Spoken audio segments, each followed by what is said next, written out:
Okay, you guys, you're just gonna have to ignore my glasses. I'm having a rough time with these LED lights. Like, they're making my vision go blank. Oh, I'm gonna give you a teaser here for our weekend upgrade. On the Triple Decker sifter.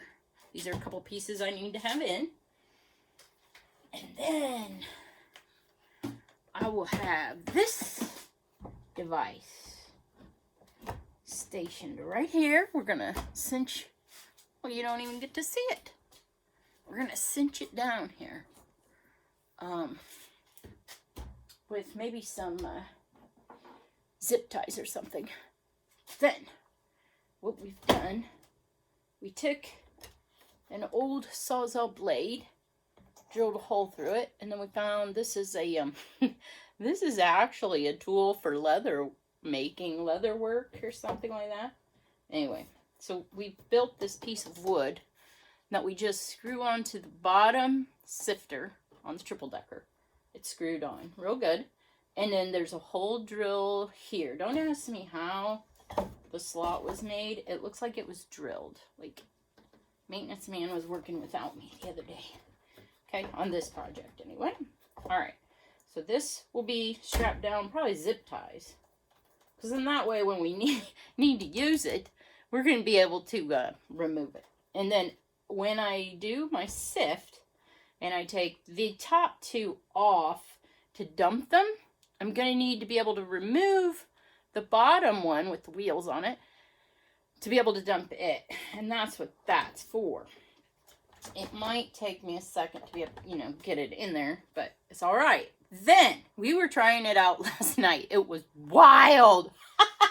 Holy moly. Shakes the whole table, which my table is very unstable anyway. And so we either going to have to get a new table, or we're going to have to do some reinforcements maybe on this one. It's plugged in, so I suppose I could try to show you what happens, but it really jumps around. But you see how it's making it go forward and backwards?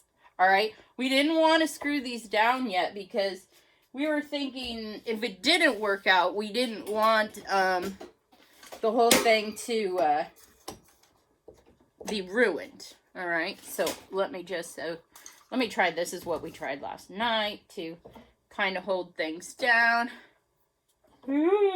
So be ready for a big video on me using it, hopefully after the weekend. Now, we need to see if we can find all the parts that we need that we're wanting to use for this build, because we found it is very, very difficult. This here, watched a video online of another guy. He's just starting out.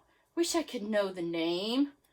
Better go check him out, guys. But look up that sawzall video on how he did that. He put a cam on here, which made it so easy with a lever to just make it go. Let me show you if we can get it to go.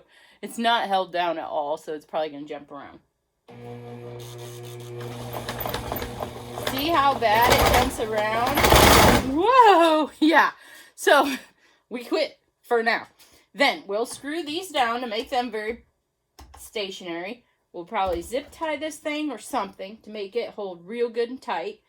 And I showed you how that goes. Now, this is the part we're working on, is the cam deal that makes it variable speed. We're going to get a rheostat? Is that what it's called? Anyway, it's going to be a dial. So the dial then, somehow, we're a little worried. I was going to mount the dial. Shoot. These stupid cameras and videos. Okay. You know what else I noticed? I'm going to have to do a better thumbnail each time for every video, because that AI is picking out the ones that make me look mean. Like, every single one. If you go and look at the last 3 videos that I've put up, I look like a witch. Anyway, gonna put the Rio dial like on the side of the device, the machine, the triple sifter, whatever, so that I can just turn the dial up and down like right here. Problem is, when this thing shook so much, we were a little worried that maybe it would not work. So it's possible that we may end up putting that dial somewhere completely like unrelated to the table, because the table jumps around so much. Now that's not my best ideal situation.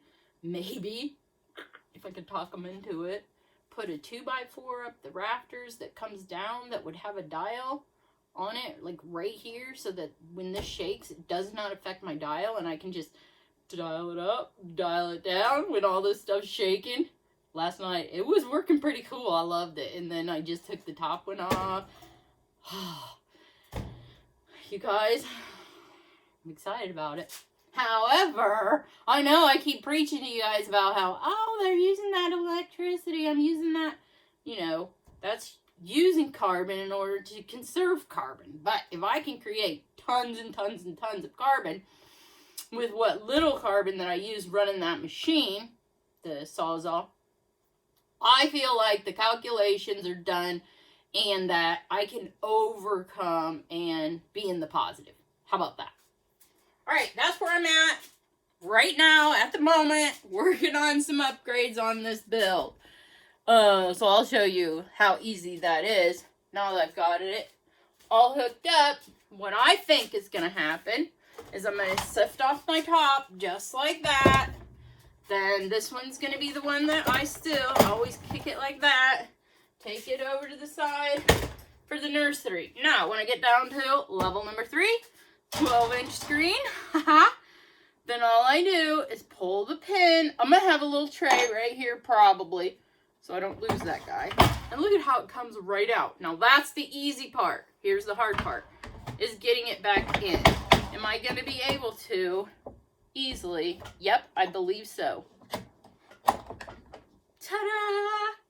Is that not amazing or what? I'm going to do a shout out with this name in the comments. That's the video I seen that brought me to this wonderful aha moment. That's what I need. And thank you so much for coming up with that. Anyway, I posted in your comments where to find this 1/12-inch screen, and for a minute there I was having trouble. It was saying it was unavailable, but I ended up putting an order through for 2 more screens. It's a 2x4 foot piece. Very sturdy, extremely nice. It's enameled, so there won't be as much rust, and it won't, you know, the finer screens tend to rust out quickly, so I think that's going to prevent the rust. It'd be really nice. And so go ahead and purchase that before they all get bought out, because I think in the future you're going to see worm castings for the eco-friendly agriculture amendments. You guys, let me know you hung out with me today, and make yourself a permanent fixture here at the Carbon Flip, where you can see all my failures along the way to converting this farm from conventional to a biocomplete, I guess we're going to call it organic from now, microbial farm. It's going to take years in the works, but right now we're just working on the amendments and the biology. Then we'll move on to the crop rotations to feed that biology. It's gonna get scary. Spread the love so that we can educate everybody and anybody who's willing to jump on board this ship, the mothership here, please do so. Stay tuned and stay safe. I hope to see you all in the future.